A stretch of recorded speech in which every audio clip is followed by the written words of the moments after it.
Come together, come together, come together right now. Okay, so this is the Come Together show, and it's a very exciting one. I'm Brooke Halpin, your host, and I have the co-host with me, Tom Gouker. Tom Gouker and I, we've been doing a lot of Beatle-related shows for many, many years. And we have a very special guest with us today, someone who I've known actually for quite a while as well, and that's Steve Marinucci. Steve, welcome to Come Together. Thank you very much, Brooke and Tom. Very happy to be here.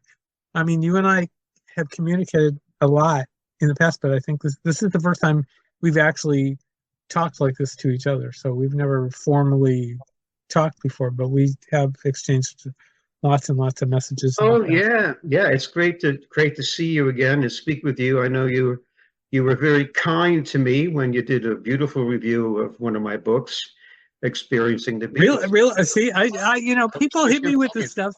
People hit me with this stuff, and I honestly don't remember. It's funny because I've been going through my archives lately, and I've been digging up all sorts of things that I've done, and some of the things I've actually forgotten. And it's like, I honestly don't remember a whole lot about that. That was obviously the Beatle Examiner days, correct? Yeah, I believe so. Yeah. So Steve, I wanted to ask you a simple question to begin this with. Mm-hmm. How did you get involved with the Beatle world? I mean, we're Tom and I and millions of others, are in the same world, the Beatle world. How did you get involved with it? Well, I mean, it basically started in '64. Yeah. Okay. In fact, I actually learned about the Beatles from a classmate because I wasn't originally aware of them, and my best friend said something to me about you haven't heard of the Beatles, and I said no. And then shortly thereafter, I remember my sister Carla. She talked to me about them, and then we got my mom to take us down to a department store, and I believe we were living back in the Boston area, and I believe it was Zayre's. You're from Boston? Originally from Boston, yes. We moved all over the place, but Boston was one of the places I went. In fact, the timing of everything was really lucky. But anyway, yes, I lived in Boston in '64, and we went to the store, and she bought Meet the Beatles. Oh. And I bought the picture singles, I Want to Hold Your Hand, Please Please Me, and She Loves You. And I remember getting the picture sleeves for both of those. And we all sat on the floor on February 9th and watched Ed Sullivan. And my dad was not a big fan of what he saw that night. He became more of a fan later when he saw the Rolling Stones. And in fact, I never got to see them in person, and neither did my sister. However, my dad came the closest to any of us of seeing them. He worked as an appliance repairman, and he was driving in downtown Boston, and all of a sudden this motorcade passes him, and it was them. And I remember him telling us about it. I don't remember whether he actually saw them, but he did. He knew it was their motorcade. And so he got closer to him than all of us do. So that was kind of fun, You had the 3 singles, you played them, and it knocked your socks off. Is that right? Yeah. Combined with seeing them on the Ed Sullivan Show. Right. So, but the funny thing was that we moved from Massachusetts to the New York area the next year in '65. So we were there in '65 when the Beatles came to New York.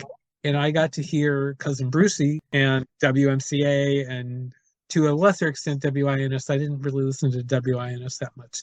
But we got to hear Cousin Brucey, and I remember hearing them talking about, I think it was the Teddy Boys coming to the hotel, and they had thought I guess it was the Beatles, and they got spooked by that. And that stuff's all online. There's a WABC Music Radio 77 website. Mm-hmm. Some of those air checks from those days, and I remember that. I remember them giving the Order of the All-American. And in fact, the night they interviewed the Beatles at the hotel, I was recording on my reel-to-reel, which I usually did anyway. I didn't have to buy records if I recorded things.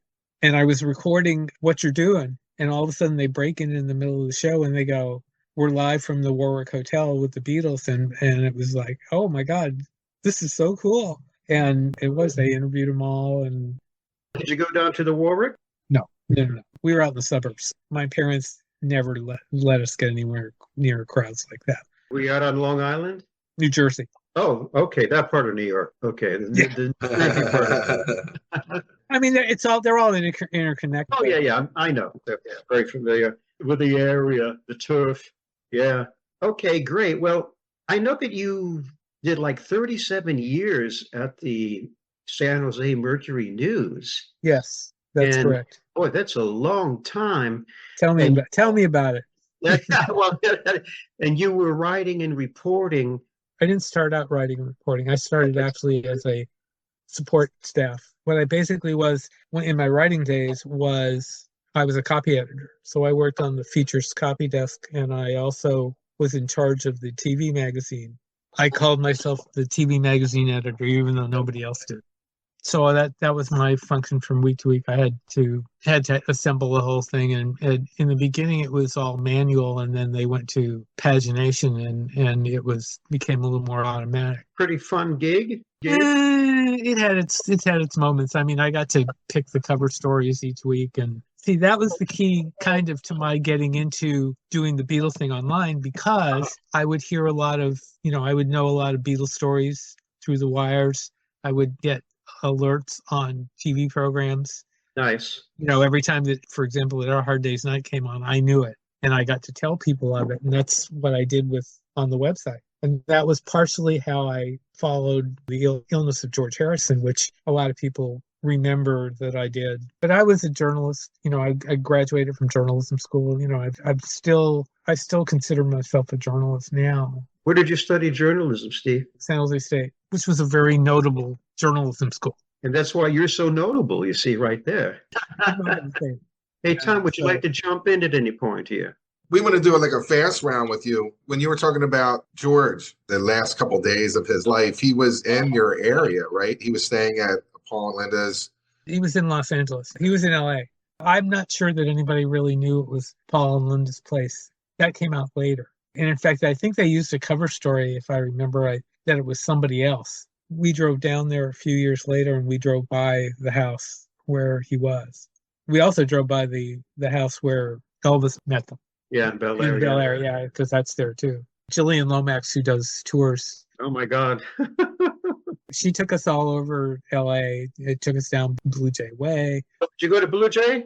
Went by Blue Jay Way, yep. That was pretty exciting. There's also a house that John and Yoko had there, and I can't remember exactly where it is. She took us there. She took us to Santa Monica Pier, and she showed us the house where they all lived. Oh, on the Lost Weekend. Yeah, it was the place where John and Yoko and Keith, and I think that was where Paul came up for those pictures that they took. But yeah, we went by that place. And the house is kind of funny because it's like way out. It's not on this side where we were. It was way on the other side of the water. Yeah, that was kind of fun to do that. Yeah, so we're going to hit in this. This is the quick hit. I call it the fast round.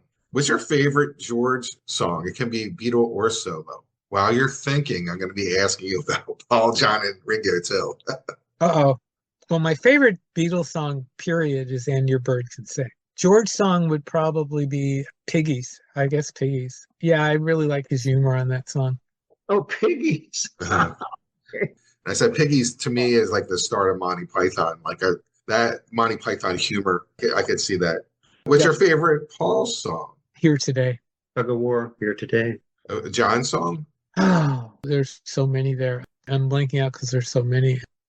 I just saw the 1-to-1 last week. I totally recommend it. I saw that too. I'm very glad that they finally put that out, although I wish it had more concert in it. I'm hearing that there's a full concert coming out. Yeah, Sean has already said that they're putting out at least the audio in the fall, but I haven't heard that they're going to do a complete video. I hope they do. John, I'm going to say Strawberry Fields Forever because of all the, intricate stuff he did. Do you have a Ringo song? Do I have a Ringo song? I'm not a solo person. I never have really been, although I did mention Here Today. When I get that question, I always say the whole album of Blast from the Past. It's chock filled with hits. But I guess probably It Don't Come Easy would be my choice, only because of the George version. There would be no song without George. We talked about your favorite song. So that's on the Revolver album. What's the favorite Beatle album that you have? Favorite Beatle album would have to be With the Beatles in stereo. I've always loved the early Beatle albums in stereo. So the next question is, I think you already answered it. What is your preference for a Beatles period? Early, middle, or late? Sounds like early from what you just said. No, actually, I think middle, because lyrically they were more developed in the middle. In the later periods, it wasn't as personal as the middle period. When you say middle, we're talking Revolver, Pepper, that area right there. No, actually a little earlier than that. Rubber Soul, Revolver. Rubber Soul before Revolver. Beatles 65, Beatles for Sale. The Beatles channel? Do you love it, or what's your thoughts on it? Because originally when it first started, I did not, because for one, they were so limited in what they were playing, because apparently they're restricted to nothing, to everything that has been released, period. So they can only play stuff that's been legitimately released. They cannot play bootlegs. As time has gone on with the release of the deluxe albums with the outtakes, they've incorporated more of those into their programming. And in fact, the other day I heard How Do You Do It? That surprised me. So I think it's improved. There's a couple of shows I really like.